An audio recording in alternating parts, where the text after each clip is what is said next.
Right, we're with Welling United assistant manager Hugo Langton after a 0-0 draw at Eastbourne Borough. Hugo, did we deserve a point?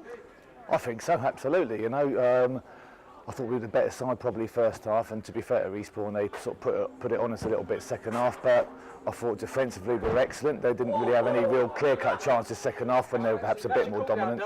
And the first half they put had one header from a free kick, and then that Penny had an opportunity, which to be fair, I know that well he'd normally score, but it didn't go in, and I think, yeah, we were definitely worthy of a point.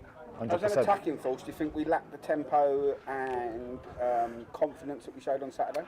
It's a bit of a tough thing to say, because when you're away from home, on a Tuesday night with a bit of a travel, sometimes away from home you've got to be resilient. It's not about playing great attacking football all the time in this league. Sometimes you've got to roll your sleeves up, you've got to stand up to a man and come away with something, and that's exactly what we've done tonight. So we're really, really pleased with the clean sheet.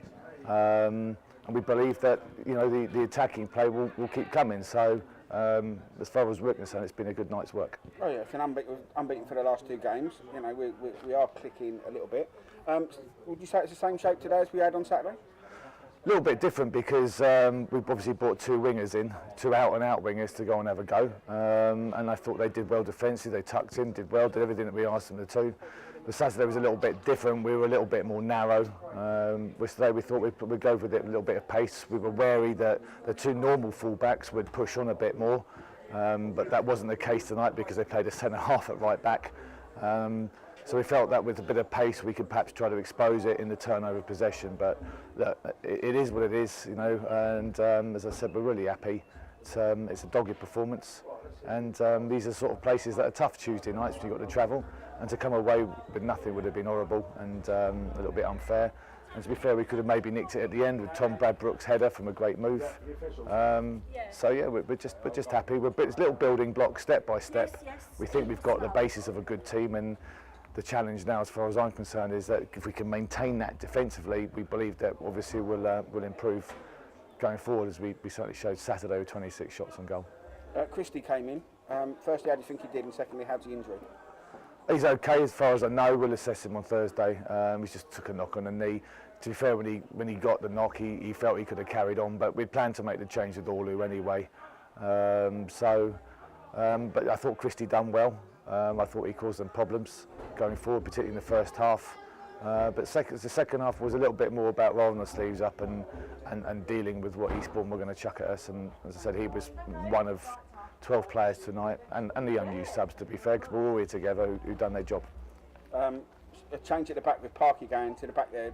Any reason for that? Is it injury or? No, not really. I mean, Parky's he's a centre half who can play in centre midfield, and we just felt really that it worked better for us tonight, and I felt it did. I thought him and Corley were. I know it's easy for me to say them being on the management team with me, but Parky in particular I thought was excellent, and his desire and hunger to carry on and keep winning balls and make the right decisions was a testament to him. So I think the manager called that one bang on tonight. A few people around have questioned, they think we may not be quite as fit as we think we should be. Is that rubbish, or do you think there may be a little bit in that? No, not at all. What you find a lot is that teams, it depends how teams' pre-seasons goes. Ours was from personal experience. This is probably one of the hardest ones that I've experienced as a coach, assistant, whatever you want to call me, and because we didn't have a lot of time together on the training ground in pre-season, and the games we played were really hard, and we spent a lot of the time chasing the ball. And I'm not worried about our fitness at all. We've planned for the longer term and to minimise muscle injury. A lot of teams will get off to good starts, but I believe some will fade. Most will fade. I don't know how everyone's else managed their pre-seasons, but our plan is that we'll hopefully get stronger fitness-wise as the season goes on, maintain it, and hopefully we'll keep everybody fit, and I think we'll be okay. So to be fair, when as I said, you're Tuesday night away from home, down on the coast, and you're going to come under pressure, and I don't think there was a question of fitness problems tonight, because if you're not fit, then you're not going to be able to deal with a lot what's chucked at you, and we did. So you could argue the toss on that one, I suppose, but I'm happy with where we're at. Quick note for the supporters as well on a Tuesday night. It's good to have fans. Oh, absolutely brilliant. You know, it's the fact that they've worked during the day to day, and they've. You're trying to lift the side at the end, Aaron. Oh, yeah, absolutely fantastic. You know, and since I've come in here, they've made me welcome. They've been positive. They've been kind.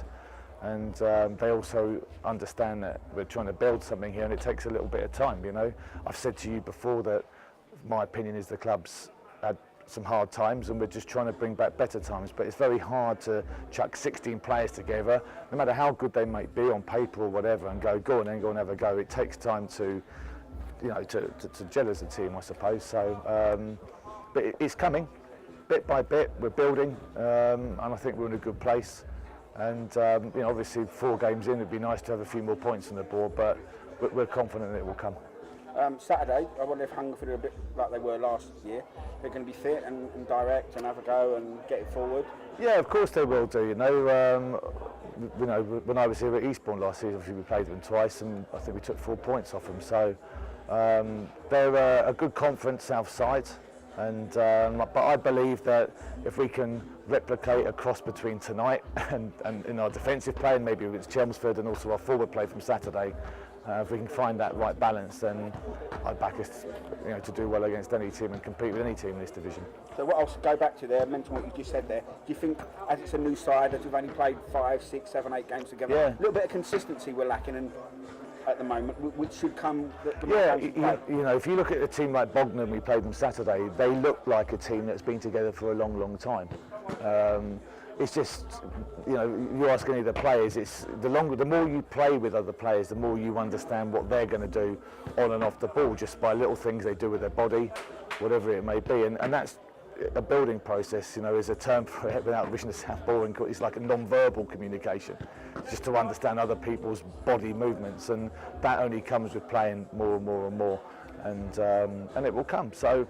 If Jamie Coyle was stood in now, he'd probably tell you exactly the same thing. We're happy with our performance tonight, and we're happy with our point, and we'll move on, and we'll look forward to Saturday.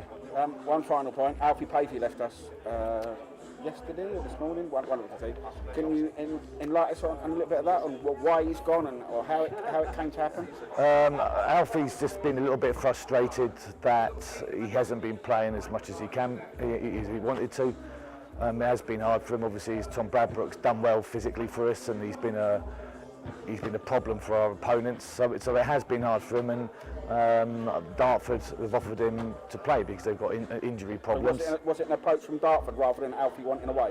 I believe so. Yeah, I believe Dartford approached, and Alfie wanted to go, and so he believes that he can play there, and we wish him well. He's a great lad, and from personally, it's a little bit of a shame that he's gone, but at the same time he's made a decision to do what he thinks is right for his career, and we wish him well, apart from when he plays us.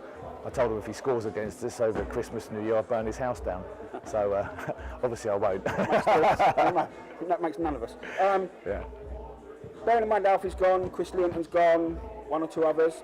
Are we looking to bring in a player or two, Hugo? Yeah, I think it's got to be the right player. It's got to be the right character, the right person. And I know there's a management team where we see what's out there, and if the right person becomes available that we think can improve us and was within our financial structure, then obviously we'd look to strengthen, yes. Hugo, well done tonight. It's still unbeaten, and let's hope we can have a good result on Saturday against Hungerford. Thanks, Tom. And keep the run going. Let's hope so. Cheers, mate.